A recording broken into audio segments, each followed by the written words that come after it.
ऊपर एक प्रोजेक्ट प्रस्तुत कर मेंटेन इंडोर हाइजेनिक अच्छी जार अर्थ हो घर भर स्वच्छता आम किपर भाव नियंत्रण करवा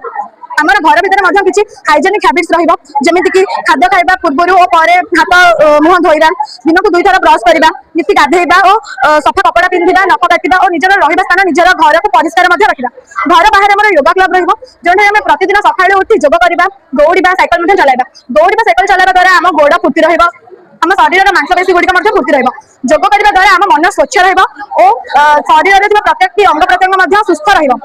रम हाड़ दुर्बल होना हाड़ दुर्बल न होगा फल आम आंठुगंठी समस्या नहीं बारंबार डाक्तर पाखक जबार दरकार पड़ना आम स्कूल जाऊे स्कूल पाठ पढ़ुचे स्कूल पाठ पढ़ा संगे संगे आम स्कूल प्रति किसी कर्तव्य रही जमीक स्कूल आम श्रेणी गृह को भलसे ओढ़ाइबा स्कूल किसी जिन खराब है सजाड़ा आम परिवेश प्रदूषित होबार मुख्य कारण गुड़िक होमें जो निजर अलिया आवर्जना को रास्ता कड़े एणे तेणे फिंगी दे आम ताक निजर अलिया आवर्जना गुड़ी को डस्टबिन में फिंगा आम स्वास्थ्यकर रही स्वास्थ्य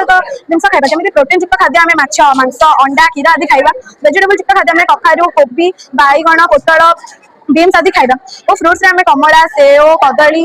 सपुरी डालिम आत पिजुली भली फ्रुट्स आम खाଇବା कम्प्लेक्स कार्बोहाइड्रेट्स ब्रेड छतुआ अंडा मक्का और पिस्ता बादाम आम खाଇବା आम परिवेश में गचर हूँ मुख्य भूमिका गच आमको बंची रखापी अम्लजान देउछि और खाद्य खाଇବା फलमूल आदि दौर सी आमको खरादिन छाई दौर किसी पनीपरिया